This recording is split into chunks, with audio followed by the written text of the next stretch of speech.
Estábamos hablando de teoría hamiltoniana y habíamos visto la parte de cómo la teoría hamiltoniana ocurre en el espacio de fase. Y quedamos en la parte donde queremos establecer las ecuaciones de Hamilton. Entonces, a esta sección le llamo ecuaciones de Hamilton para un sistema unidimensional.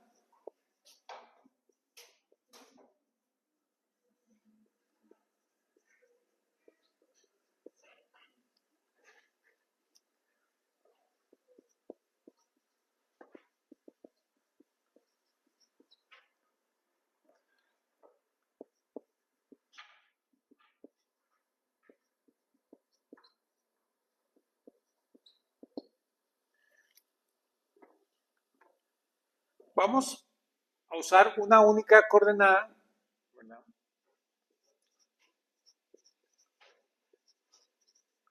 que la vamos a llamar Q.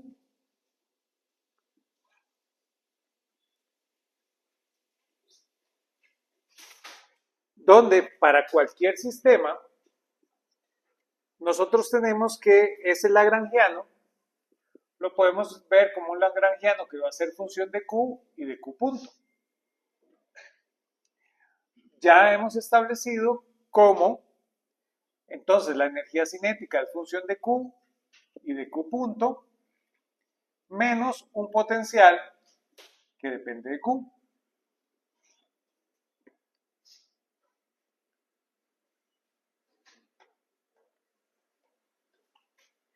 En esta idea donde para sistemas conservativos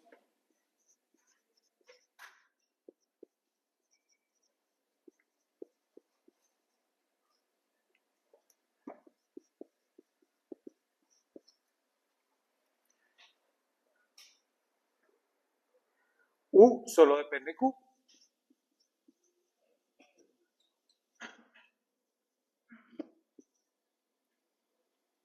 Como lo tenemos ahí planteado. Tenemos un montón de ejemplos de eso, ¿verdad? Por ejemplo, ¿verdad?, el péndulo simple.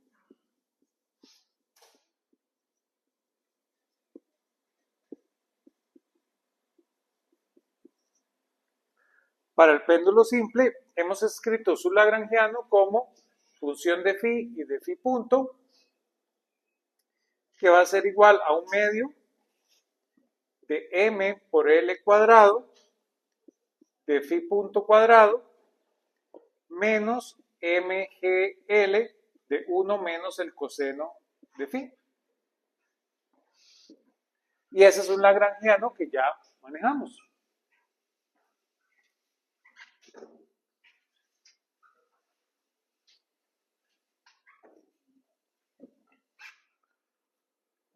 Veamos qué pasa, entonces, cómo se ve totalmente general este lagrangiano para un sistema conservativo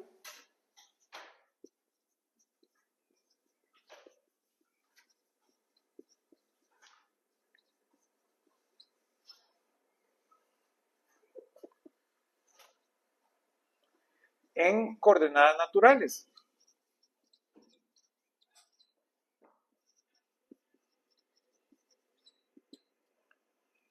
Como luce este. Entonces, tenemos dos ingredientes en nuestra sopa. Sistema conservativo, coordenadas naturales. Ese lagrangiano va a ser función de Q punto, y va a ser igual a T menos U, que esto tiene la forma de un medio de una función A de Q por Q punto cuadrado menos una función U de Q. Y así podemos visualizar este lagrangiano de forma general en esos conservativos en coordenadas naturales.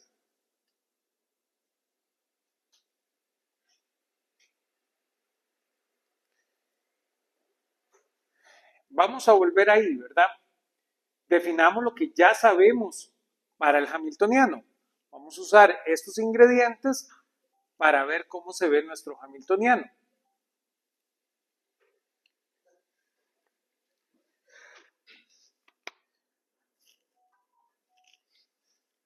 Voy a ahorrar por acá.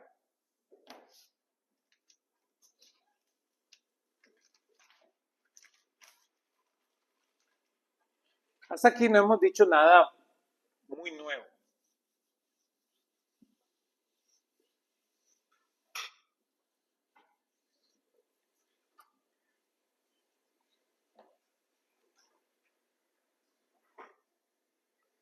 Sabemos que esto no generará una ecuación de Lagrange de segundo orden, ¿verdad? Cuando lo resolvamos. Definamos nuestro hamiltoniano.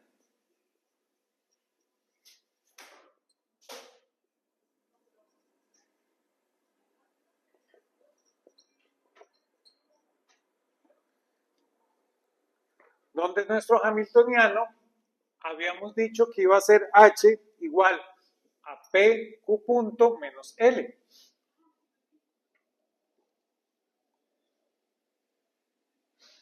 ¿De dónde sale esto? Ya lo habíamos dicho, ¿verdad? Esto es una transformación de Legendre.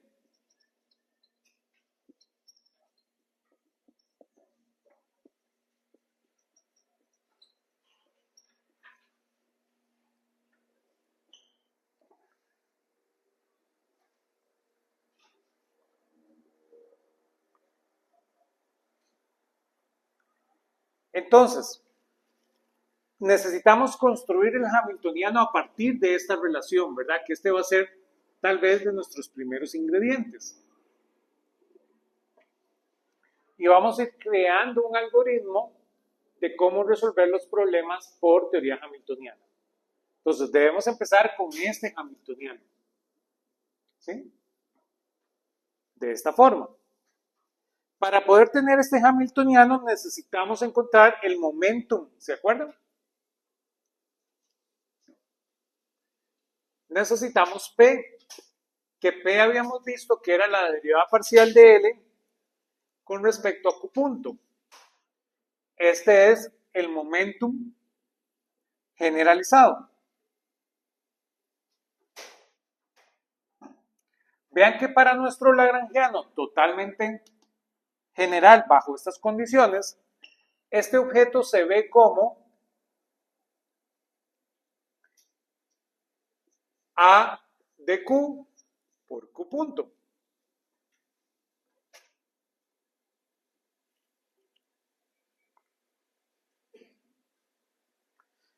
De tal manera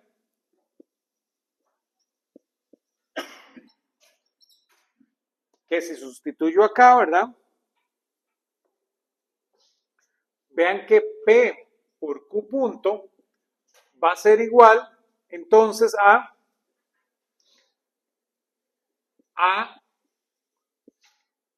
de Q por Q punto cuadrado. Pero esto no es más que 2 veces la energía cinética. ¿Lo ven? De acá, este objeto es 2 veces la energía cinética. ¿Qué implicaciones tiene eso? ¿Verdad?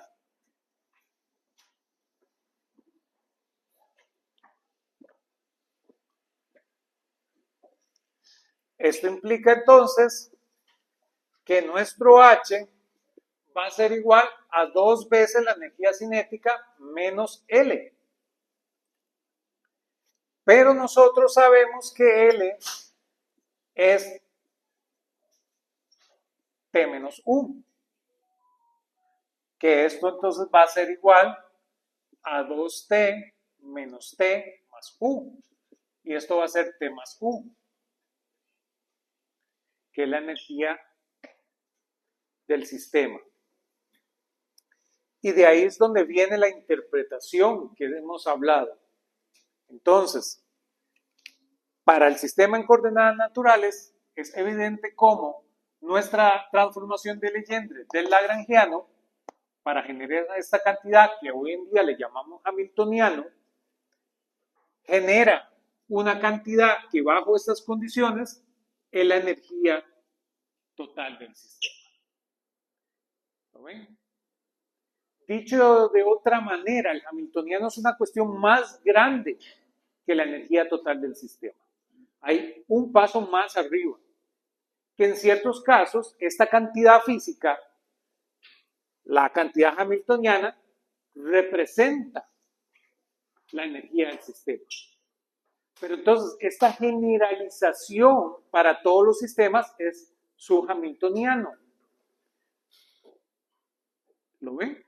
Entonces, lo que hacía las veces de energía para un sistema, para aquellos sistemas donde no tienen representación en coordenadas naturales, es decir, no son conservativos, van a tener hamiltonianos. ¿Lo ven? Que va a cumplir esa función en su sistema. ¿Sí? Y le podemos recuperar significado físico, ¿verdad? Entonces, ¿qué es nuestro lagrangiano? Bueno, una transformación de Legendre, ¿verdad? Le estamos dando vuelta. Es una transformación de Legendre de nuestra energía generalizada, ¿la ven? Eso era el lagrangiano. Entonces le recuperamos significado físico a nuestro trabajo.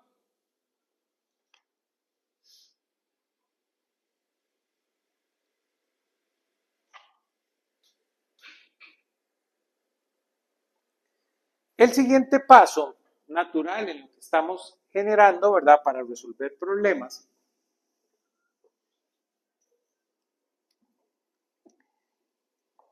El siguiente paso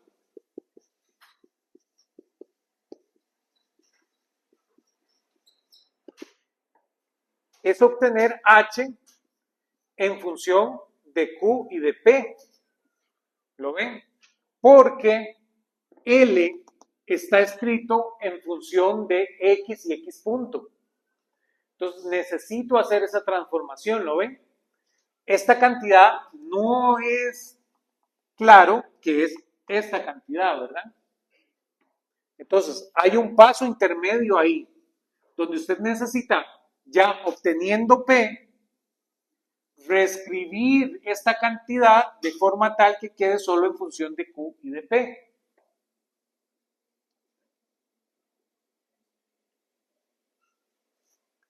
Entonces, dicho de otra forma, yo necesito encontrar cuánto vale Q punto en función de P, ¿lo ven? Para poderlo sustituir acá.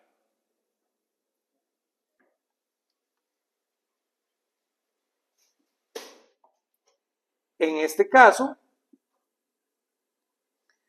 yo sé que va a ser P dividido entre AQ,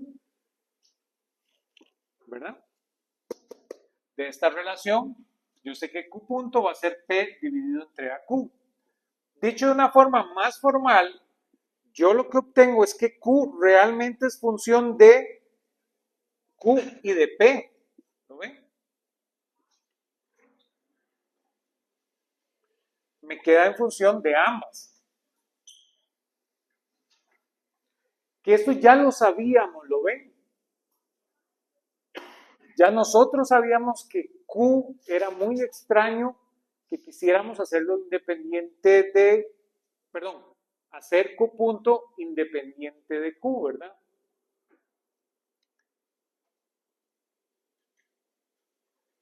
Pero ya tenemos nuestra relación. Ya con eso puedo sustituir en el lagrangiano, ¿verdad? Perdón, en el hamiltoniano. Entonces, esto implica que nuestro hamiltoniano ahora tiene la forma como P por Q punto. Pero Q punto, yo necesito Q punto escrito en función de Q y de P. Menos el lagrangiano, pero el lagrangiano escrito en Q punto, pero Q punto escrito en función de Q y de P. Con T.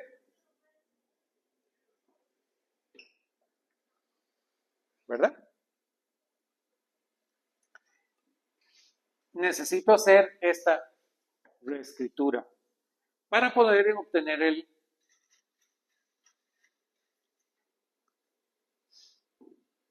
nuestra cantidad hamiltoniana. Ya con esto podemos encontrar la ecuación del movimiento.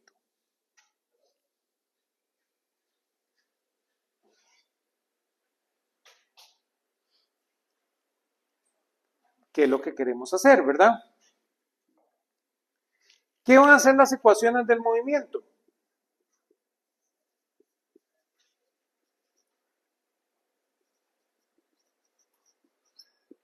Que aquí es lo que piensa Hamilton, ¿verdad? Hamilton dice, bueno, mi ecuación del movimiento no le queda más que ser la evolución de h con respecto a q. Eso tiene que ser el movimiento. ¿Lo ven? ¿Cómo varía la energía del sistema generalizada en función de la coordenada generalizada? Eso tiene que recrearme la ecuación que defina el movimiento, ¿verdad? Cómo h evoluciona en función de la coordenada generalizada. Lo cual tiene muchísimo sentido, ¿verdad? Cosa que no podíamos hacer con el lagrangiano. Como el lagrangiano no tiene significado físico, yo no puedo estudiar la evolución de algo que, ¿verdad?, que no tiene un significado físico. Entonces yo logro, a partir de una relación o de una conservación, poder obtener una ecuación. En cambio, en el momento en que yo ya elevo esto a una condición del sistema, yo puedo ver la evolución de esa condición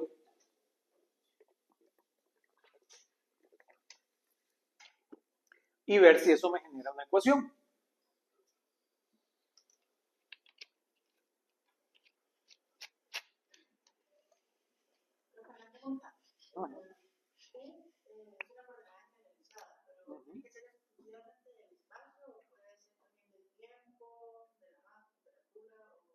Al ser generalizada, por definición es eso, ¿verdad? Realmente cualquier cosa podría representar Q, ¿verdad? Perfectamente usted puede tener un sistema donde usted, su coordenada generalizada sea el tiempo, ¿verdad? Exactamente esa es la función de esto, ¿verdad? Claro, son muy exóticos estos sistemas, ¿verdad? Pero depende de lo que usted esté estudiando.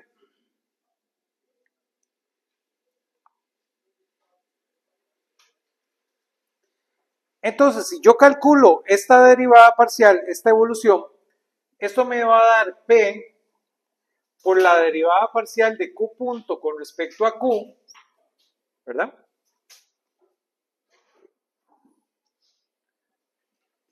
Menos, abro paréntesis, la derivada parcial de L con respecto a Q, más la derivada parcial de L con respecto a Q punto, por la derivada parcial de Q punto con respecto a Q.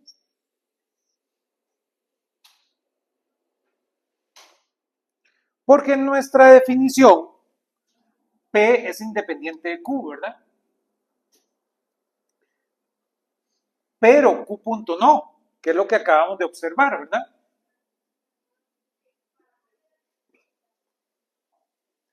Entonces voy a tener esta relación.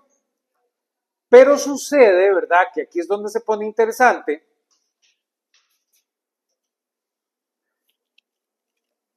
que dl con respecto a Q punto tiene un valor, que es este objeto que está acá.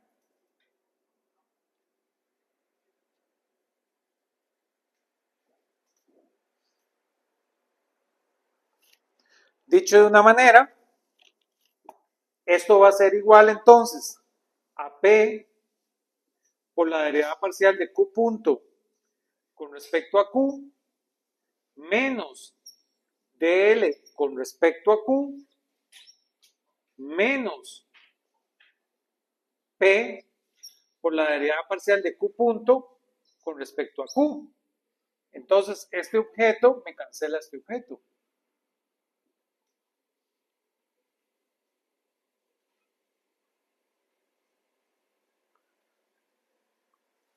Dicho de otra manera, esta ecuación lo que asegura es que la derivada parcial de h con respecto a q es igual a menos la derivada parcial de L con respecto a Q.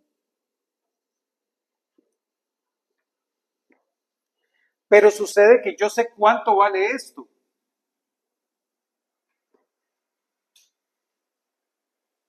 ¿Verdad?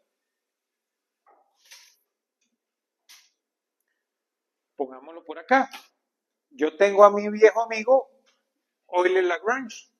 Euler-Lagrange asegura que la derivada parcial de L con respecto a Q menos la derivada total de L con respecto a Q punto tiene que ser igual a 0. Entonces yo sé cuánto vale dl de Q. ¿Lo ven? Entonces, realmente, esta cantidad vale menos la derivada total de la derivada parcial de L con respecto a Q punto. Pero dl de Q punto es esto que está aquí. Entonces, esto es igual a menos la derivada total de P.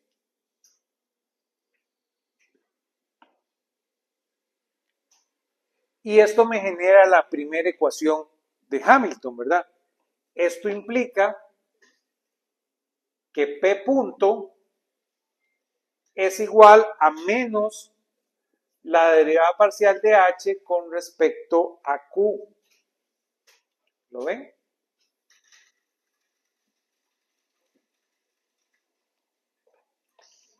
Esa es la primera ecuación de Hamilton.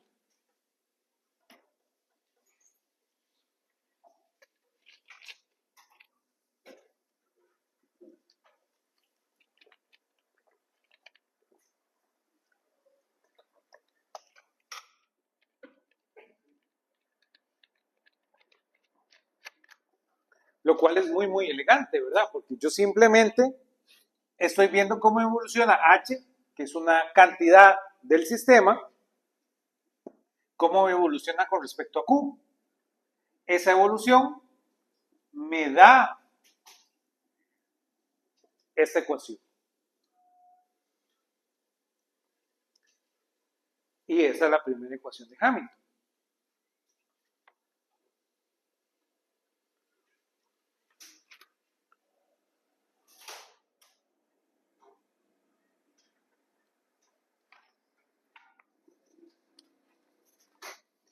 Y ahora puedo hacer lo mismo, ¿verdad?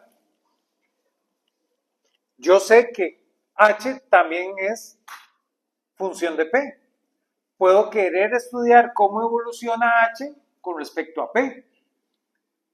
Voy a borrar aquí arriba.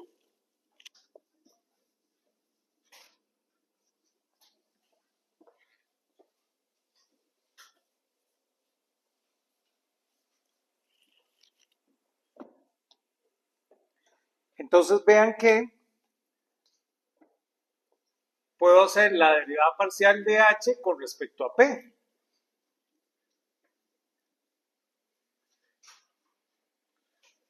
Entonces vean que esa derivada parcial me da Q punto, ¿verdad? Esto quedaría solo Q punto, menos ahora la derivada parcial en L.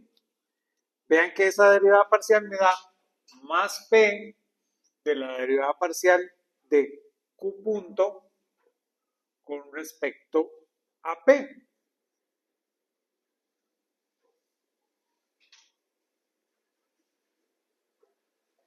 ¿Verdad? Porque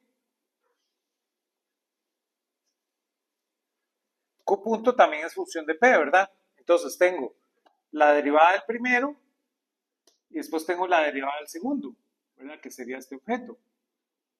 Y ahora sí, necesito derivar L con respecto a P. Cierro paréntesis acá. Vean que esto sería menos la derivada parcial de L con respecto a Q punto por la derivada parcial de Q punto con respecto a P.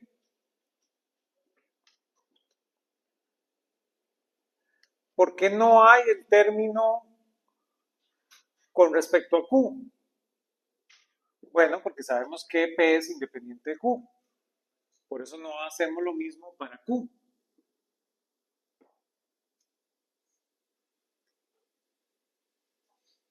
Y claro, ven que vuelve a ocurrir lo mismo. DL de Q punto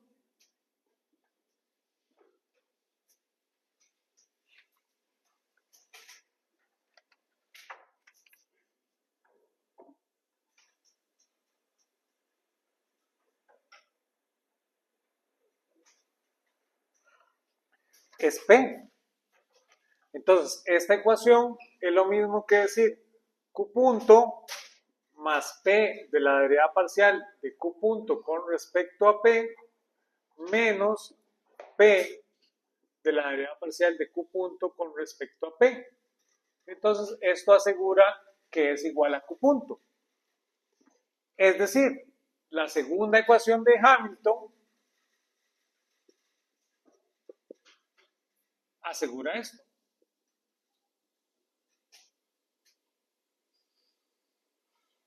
Usualmente la solemos escribir que Q punto es igual a la derivada parcial de H con respecto a P. Y esa es la segunda ecuación de Hamilton.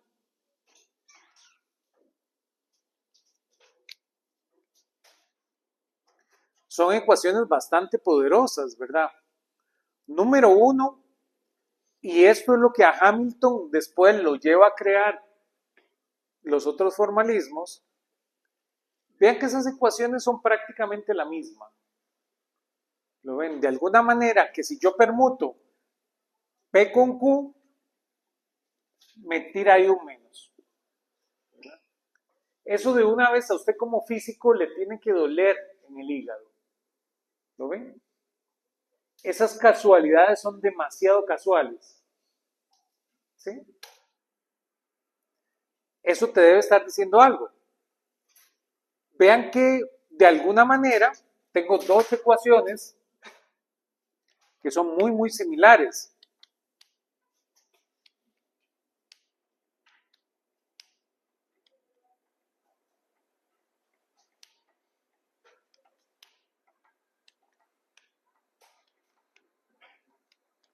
Van viendo. Aquí les dejo para alimentar sus teorías conspiranoicas. ¿Se acuerdan?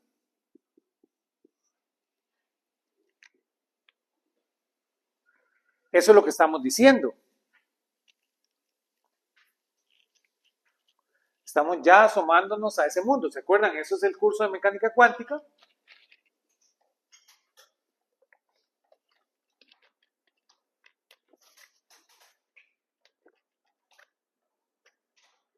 De alguna manera aquí yo no puedo permutar P con Q. Pero casi que puedo, ¿lo ven? Eso es parte de lo que le está diciendo este mundo. Y tengo esas dos ecuaciones para resolver un problema.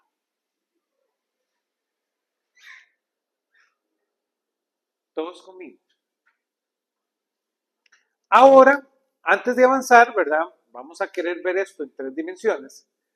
Resolvamos un par de problemas con esto que hemos encontrado, para que vean un poquito del sabor de cómo opera esto, ¿verdad?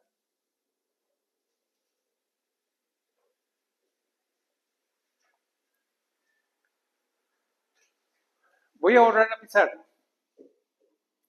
Vamos a resolver un problema bastante sencillo y general para ver en acción estas dos ecuaciones que nos está proveyendo el formalismo de Hamilton. Formalmente hay una tercera ecuación, ¿verdad? Vamos, cuando veamos en 3 dimensiones, volvemos dónde está la tercera ecuación. No es nada extraño esa tercera ecuación, ¿verdad? Ustedes ya la sospechan. Uno podría querer entender cómo evoluciona H con respecto a T, porque aquí está este T, ¿lo ven?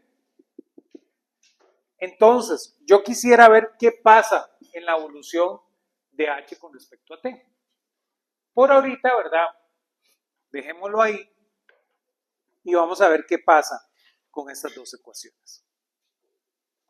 pero formalmente uno podría decir que hay una tercera ecuación, debido a que el lagrangiano nos aporta ahí una variable que queda como a la mano, ¿verdad?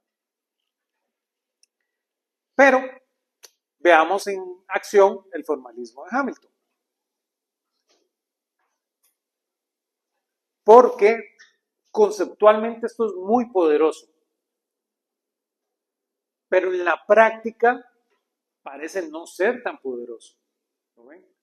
Eso es lo que tenemos que tener en perspectiva, porque de esto nos debe aportar algo también en la capacidad de resolver problemas.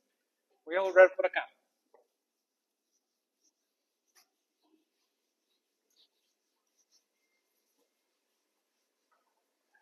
Vamos a resolver el problema. Este problema siempre tiene un tema ahí de traducción, ¿verdad? Básicamente es una cuenta moviéndose en un alambre recto. Entonces, por supuesto, la palabra cuenta es una palabra que uno puede decir que es un poco antigua y muy específica de un gremio, ¿verdad? De un gremio de artesanos. Yo sé que tal vez si yo les digo un avalorio, les dé como más idea a ustedes, ¿verdad? Aquí en Costa Rica les suelen llamar a las cuentas avalorios, pero básicamente es un alambre recto donde usted tiene una piecita que es hueca y usted la introduce en el alambre. ¿Verdad? Entonces es como pensar en un, ¿verdad? No sé, en un charm, en una Pandora donde usted la hace totalmente recta. Tal vez Pandora nos patrocina.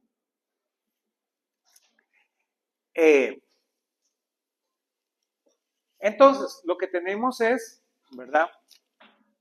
Un alambre al cual le meto aquí una cuenta. El nombre técnico es una cuenta. Ustedes tal vez piensan en un avalorio, ¿verdad?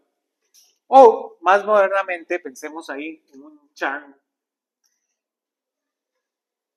que lo estamos haciendo pasar por un alambre. El nombre técnico de esto, ¿verdad? De este problema es cuenta en un alambre rectilíneo.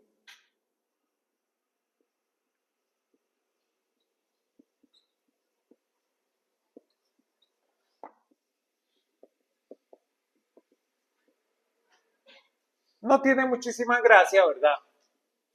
La idea es que esa masa solo se puede mover en una dirección. ¿Verdad? Estoy logrando que una masa se mueva en una sola dirección.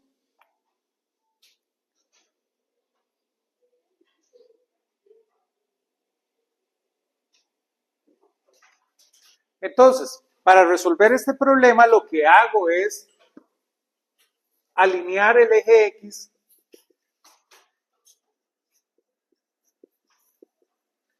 básicamente con el alambre.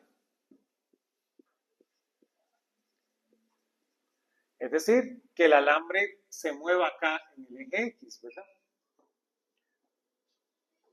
Que el alambre esté en el eje X. Y voy a decir que la cuenta tiene masa M.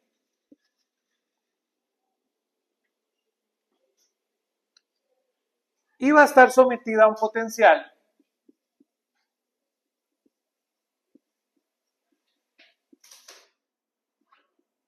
U de X. Al haber alineado el eje X, logro que el potencial solo tenga efecto en X, ¿verdad?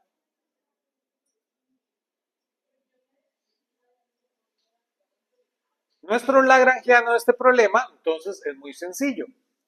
Nuestro lagrangiano, que es función de X y X punto, es por definición T menos U. Y claro, entonces esto va a dar que es 1 medio de mx punto cuadrado menos u de x.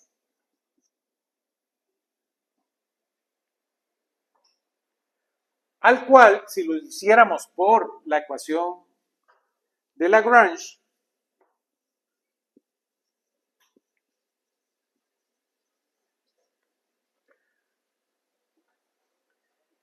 esta me asegura que la derivada parcial de L con respecto a X tiene que ser igual a la derivada total temporal de la derivada parcial de X con respecto a X punto.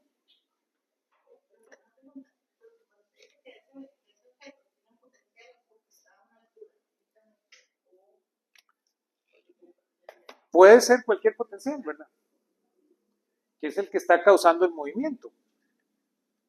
Si no hubiera un potencial, esa cuenta no se mueve, ¿verdad?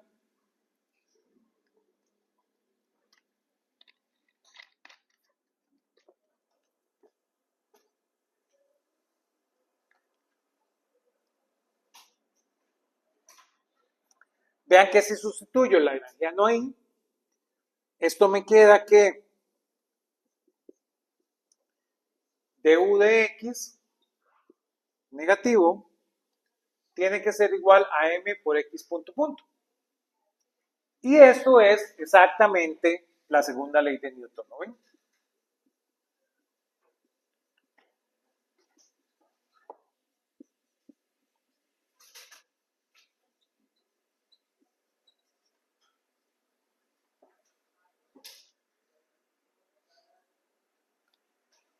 Que este es un ejercicio interesante porque usted cae en cuenta de que aunque usted le aplique la teoría lagrangiana, termina en la segunda ley de Newton. Es decir, no es más que la fuerza es igual a la masa por la aceleración.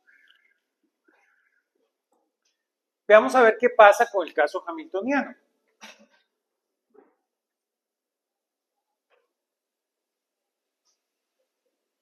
¿Se acuerdan?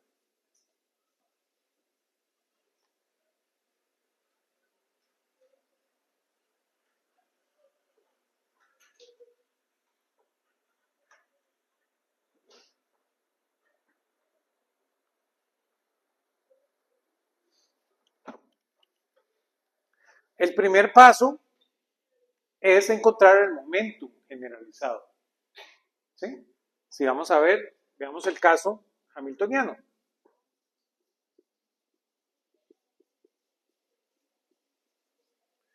¿Verdad? El primer paso es escribir el lagrangiano, que ya lo tenemos, ¿verdad? El problema. El segundo paso es encontrar cuánto vale el momentum generalizado, que vimos que no es más que la derivada parcial de L con respecto a X punto. En ese caso me da M X punto.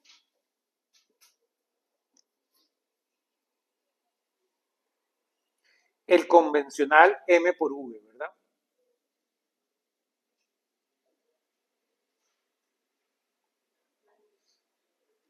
Ahora necesito, ¿se acuerdan? El siguiente paso, necesito observar cómo es Q punto en función de P, el cual lo despejo de acá, ¿verdad? Entonces, para hacer eso, tengo que X punto no es más que P entre M.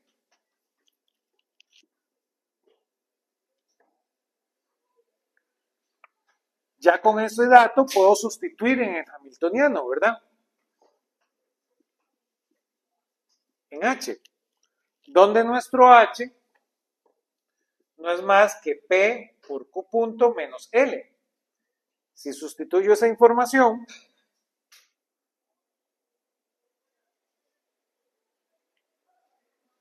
me va a dar, sustituyendo Q punto, esto me da P cuadrado entre 2M. Perdón, P cuadrado entre M. ¿Verdad? Porque Q punto es P entre M. Entonces me queda P cuadrado entre M. Menos, hago lo mismo ahora para el lagrangiano. Necesito sustituir Q punto. Entonces esto va a ser menos, sustituyo Q punto, esto va a ser 1/2 de P cuadrado entre M. Sería P cuadrado entre M cuadrado, pero esta M cancela una de las cuadradas. Menos U de X.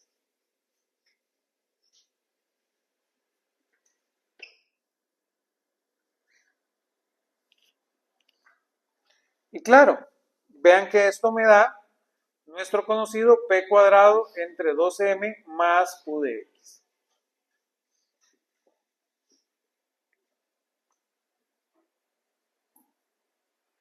Ya con el hamiltoniano escrito, aplico las ecuaciones de Hamilton.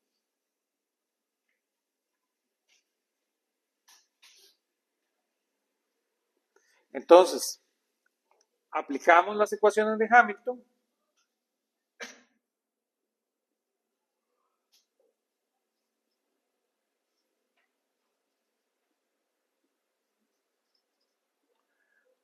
¿Se acuerdan? La primera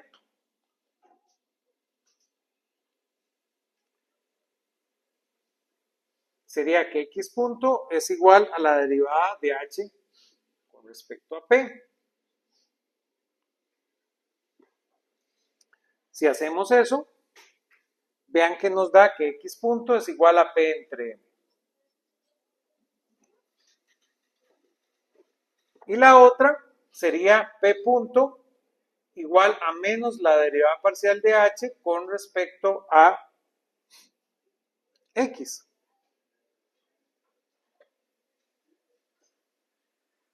Vean que si hago eso me da nuestro amigo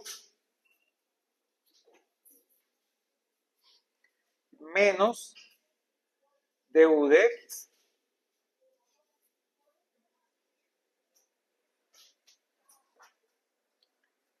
Y esto que está aquí es otra vez, ¿verdad? Lo que ya sabemos.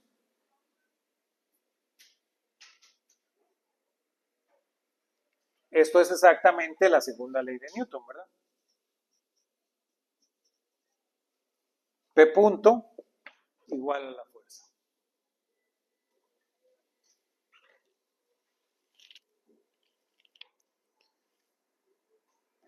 ¿Qué pasa? ¿Verdad? Resolvimos el problema. Van viendo de una manera un poquito más elegante, ¿verdad? Aquí determinamos que la fuerza era la masa por la aceleración. Pero aquí tenemos esta versión más fuerte, ¿verdad? Es P punto. ¿Sí? Entonces,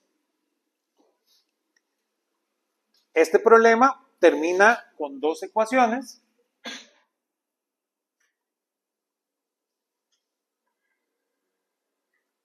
Pero de alguna manera nuestro resultado es un poco más fuerte. Claro, esto parece una un gran cañón para matar una mosquita, que es la granjeada. ¿Sí? Pero de alguna manera tengo un resultado un poquito más interesante.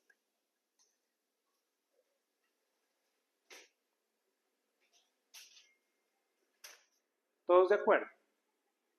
Hagamos un problema un poquito más difícil, ¿verdad? No nos podemos quedar ahí como en la...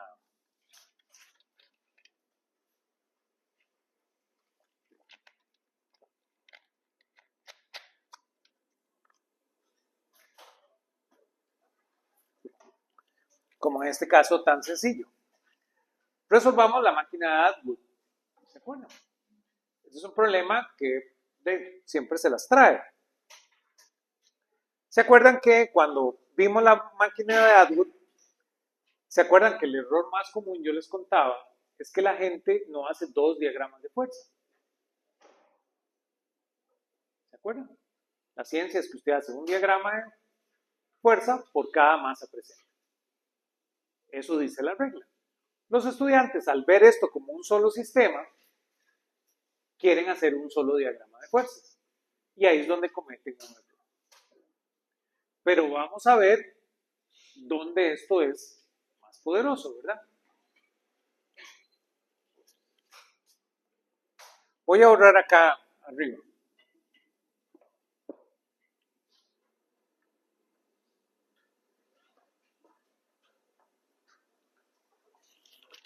Entonces hablemos de nuestro amigo, la máquina de Atwood.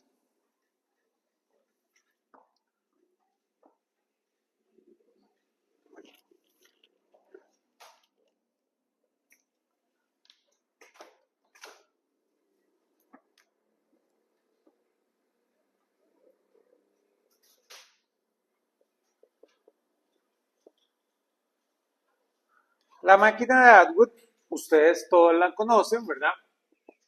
Este sistema donde tengo una polea y aquí tengo una masa M2 y aquí tengo una masa M1.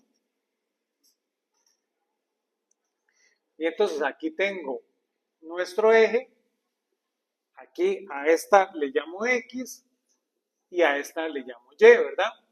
Hay dos coordenadas porque hay dos objetos en movimiento. Eso ya lo habíamos visto.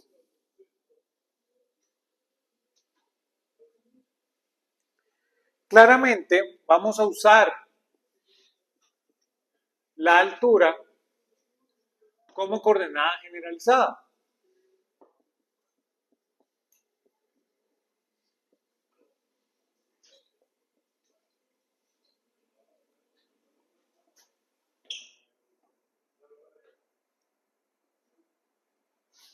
Ya en eso ustedes son expertos.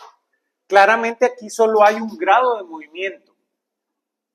Entonces habíamos visto que este sistema, a partir de su coordenada generalizada, es lo que realmente sospecha el estudiante. En este caso, nuestro lagrangiano va a ser t menos u, donde t no es más que un medio de m1 más m2 por x punto al cuadrado.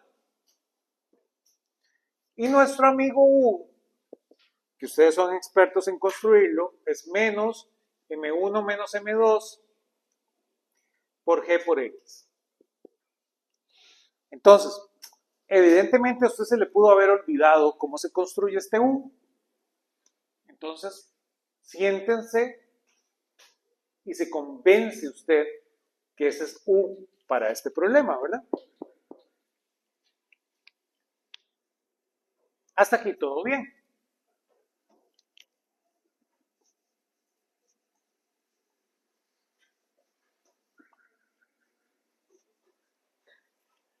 Este es un problema que ya resolvimos en el otro curso.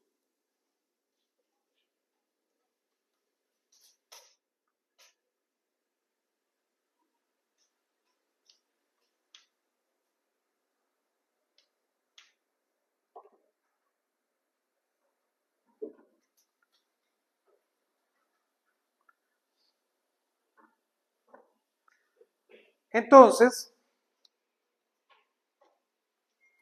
vean que nuestro lagrangiano para este problema, ven, no es más que un medio de m1 más m2 por x punto al cuadrado más m1 menos m2 por gx. Y claro, ahora aplico el mismo algoritmo. El primer paso es encontrar el momentum generalizado.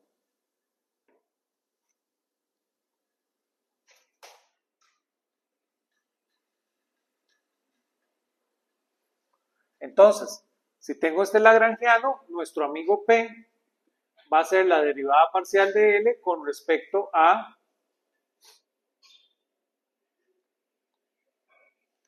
X punto.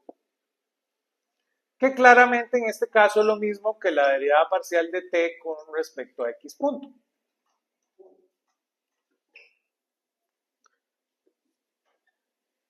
Que en este caso es simplemente M1 más M2 por X punto. El siguiente paso hago lo mismo, ¿verdad? Veo cuánto es X punto. X punto entonces va a ser, a partir de esa ecuación, P entre M1 más M2.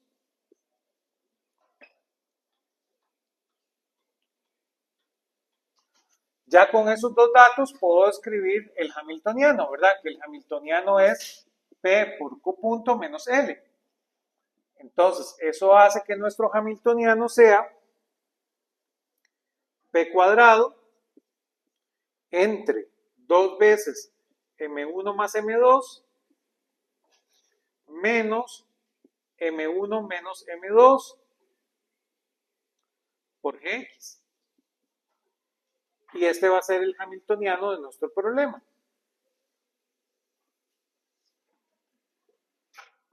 Ya con el hamiltoniano, ¿verdad? Escrito en función de P y Q, el siguiente paso es aplicar las ecuaciones de Hamilton.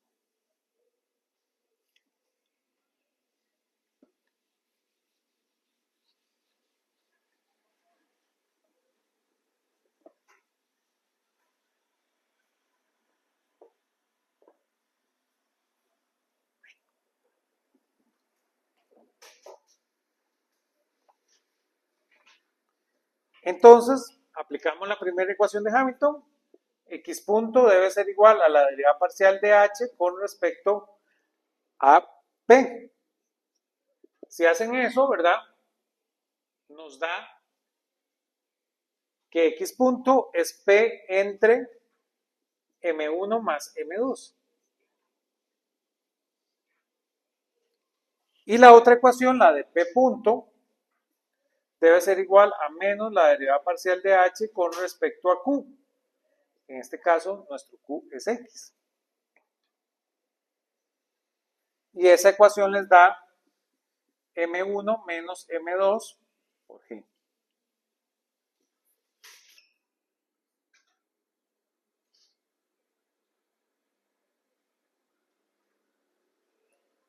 Y claro, para obtener la ecuación del movimiento, necesito unir estas dos ecuaciones. ¿Lo ven? Entonces, esto implica que X punto punto va a ser igual a M1 menos M2 entre M1 más M2 por G. Y esta es la solución que habíamos encontrado. Lo que hice fue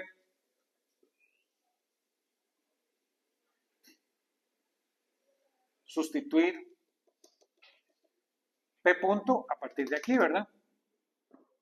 Entonces derivo esto respecto a P y lo sustituyo ya. Perdón, derivo esto respecto a T y lo sustituyo ya. Y así encuentro cuánto vale X punto.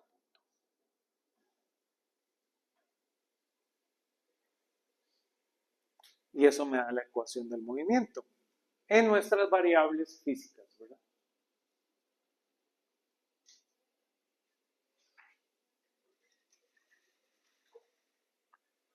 Ven cómo aquí no tuve que hacer ninguna consideración de que habían dos movimientos. Eso ya no lo daba la coordenada generalizada.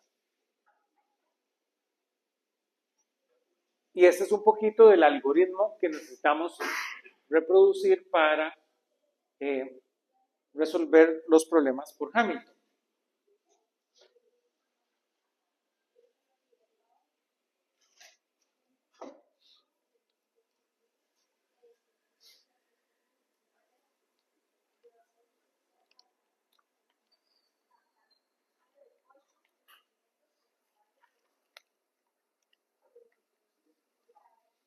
Preguntas. Si no, ahora pasemos a varias dimensiones. Estos son dos problemas bastante interesantes de una dimensión, pero ahora resolvamos problemas de dos dimensiones, perdón, de cualquier número de dimensiones.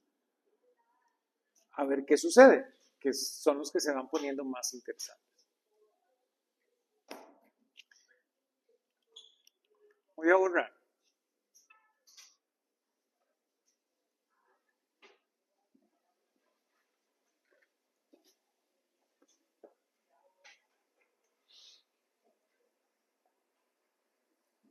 Entonces hablemos de ecuaciones de Hamilton en varias dimensiones.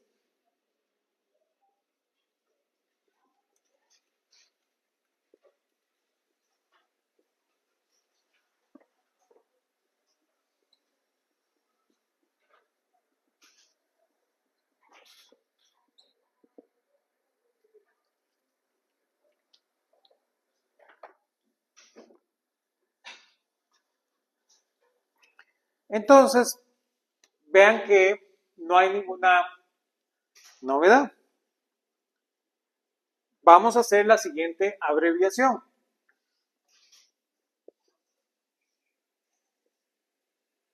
Vamos a abreviar Q vector como realmente todas las coordenadas generalizadas del problema. Y vamos a reducir o abreviar P vector como todos los momentos generalizados del problema que tiene nuestro problema. Es cuadrado porque a cada coordenada generalizada le corresponde un momentum generalizado, ¿verdad?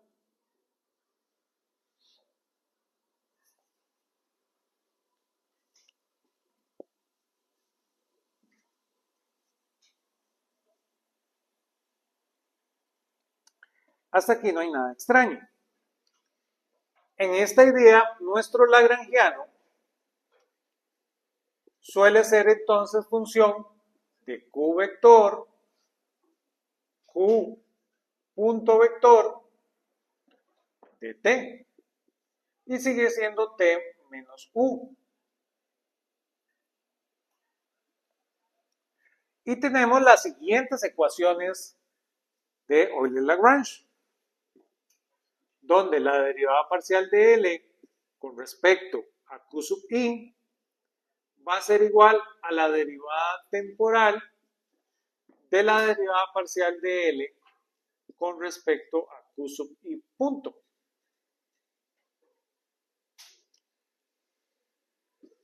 Y estas son nuestras n ecuaciones de Euler-Lagrange para n variables. Entonces vuelve a pasar lo mismo para Hamilton, ¿verdad?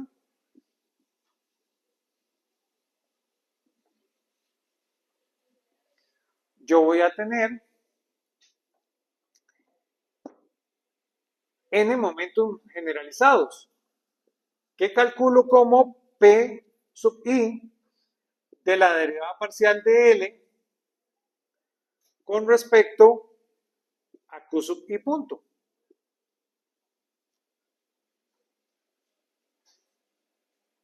Tengo n momentos generalizados, ¿verdad?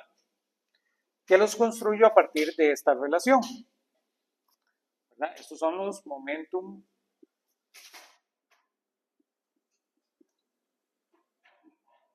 realmente. La palabra correcta es momenta generalizados, ¿verdad?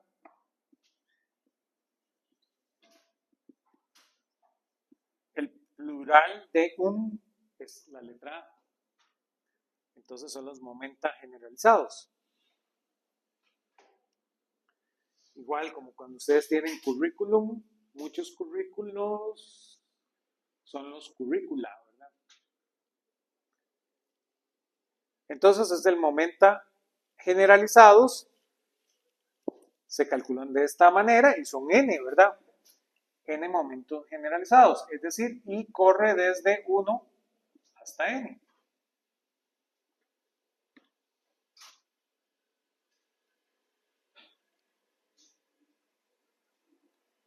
De tal manera que nuestro Q punto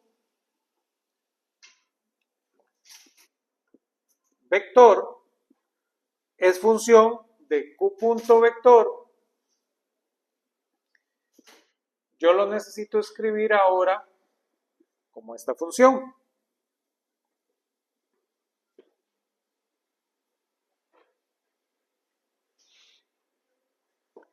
De tal manera, ahora voy a tener que nuestro hamiltoniano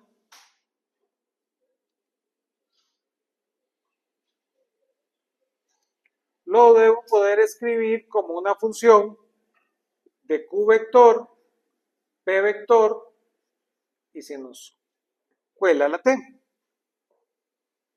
Entonces, esto va a ser igual a la sumatoria desde i igual 1 hasta n de P sub i por Q sub i punto, donde Q sub i lo tengo que escribir en función de Q, de P y de nuestro amigo T, menos, ahora el lagrangiano, que el lagrangiano es función de Q punto, pero Q punto escrito en función de Q, P, T, función de T.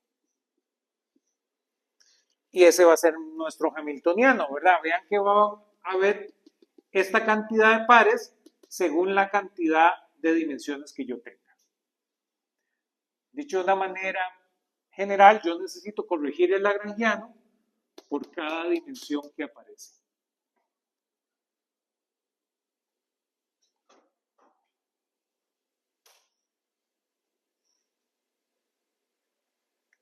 Y claro, con esto genero mis ecuaciones de Hamilton. Mis ecuaciones de Hamilton van a ser las que ya conozco. Simplemente voy a tener Q punto sub i va a ser igual a la derivada parcial de h con respecto a P sub i. Entonces voy a tener igual n ecuaciones número 1. Y voy a tener n ecuaciones número 2. P sub i punto va a ser igual a menos la derivada parcial de h con respecto a la cantidad Q sub i. ¿Verdad? Donde igual i corre desde 1 hasta n. Entonces tengo 2 a la n ecuaciones ahí gracias a ese resultado. Y ahora viene el resultado importante. ¿Qué pasa si yo calculo la derivada total de h con respecto a t? Que eso es lo que les digo. La derivada total de h con respecto a t va a ser la sumatoria desde i igual 1 hasta n de, abro paréntesis, la derivada parcial de h con respecto a Q sub i por Q sub i punto, ¿verdad? Aquí tal vez me estoy saltando un paso, ¿verdad? Esto es dq de t, ¿verdad? Porque estoy derivando respecto a t, pero voy a sustituirlo de una vez como Q punto. ¿Sí? Más la derivada parcial de h con respecto a p sub i por p sub i punto. Por la misma razón, ¿verdad? Es dp de t, pero de una vez lo escribo como Q punto. Perdón, como P punto. Más la derivada parcial de h con respecto a t.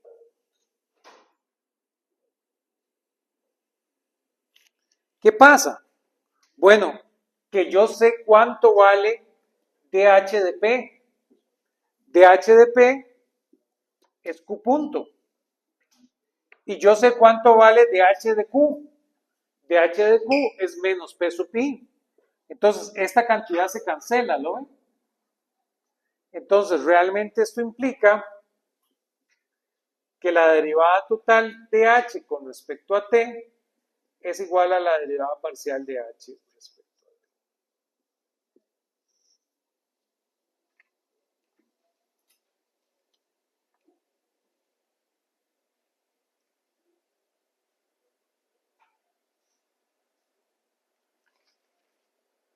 Y claro, esa ecuación, que como les digo es como la tercera ecuación de Hamilton, es importantísima porque nos da dos resultados muy fuertes de forma directa, ¿lo ven? El primero es que si H no es explícito, dt se conserva. ¿Lo ven? Si no hay una t explícita en H, esa cantidad se conserva. No cambia en el tiempo. Entonces es una forma matemática muy eficiente de observar la conservación de una cantidad. ¿Lo ven? Eso es algo que ya sospechábamos, pero no podíamos definirlo. Ahora lo tenemos de forma totalmente explícita.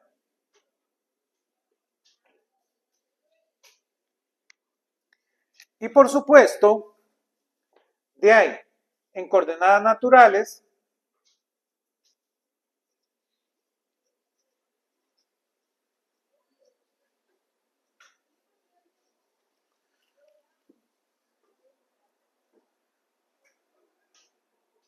H es la energía total del sistema.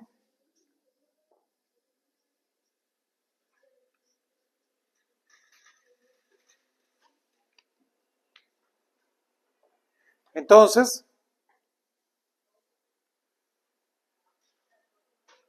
tenemos esos dos resultados, ¿verdad? A partir de esa ecuación. Algo que de una vez empieza a resonar, lo ven, que después lo vamos a ver, de alguna manera H está afectando esta coordenada temporal. ¿Lo ven? La existencia de H en un sistema está haciendo esta relación que es un poco pesada, ¿lo ven? Está forzando a esto que está acá. ¿Y qué significado tiene eso en el sistema? La existencia de ese H. Tiempo después, nuestro amigo Poisson, con los corchetes de Poisson, le saca provecho a eso, ¿verdad? Que eso vamos a estudiar más hacia el final del semestre. ¿Qué vamos a hacer la próxima clase? Vamos a entonces ahora resolver un problema de dos dimensiones.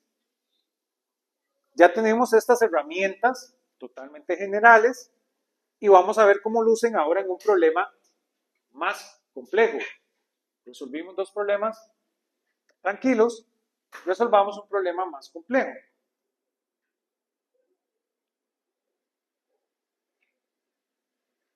Vamos a resolver el problema de fuerzas centrales, ¿verdad? Que es uno de los problemas más complejos que hemos visto.